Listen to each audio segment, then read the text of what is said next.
शुक्लाम्बरधरं विष्णुं शशिवर्णं चतुर्भुजं प्रसन्नवदनं ध्यायेत् सर्वविघ्नोपशान्तये। व्यासं वसिष्ठनप्तारं शक्तिः पौत्रमकल्मषं पराशरात्मजं वन्दे शुकतातं तपोनिधिं। व्यासाय विष्णुरूपाय व्यासरूपाय विष्णवे नमो वै ब्रह्मनिधये वासिष्ठाय नमो नमः। अविकाराय शुद्धाय नित्याय परमात्मने सदैकरूपरूपाय विष्णवे सर्वजिष्णवे।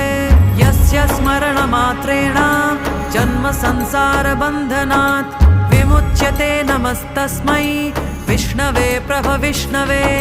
ॐ नमो विष्णवे प्रभविष्णवे। श्रीवैशम्पायन उवाच श्रुत्वा धर्म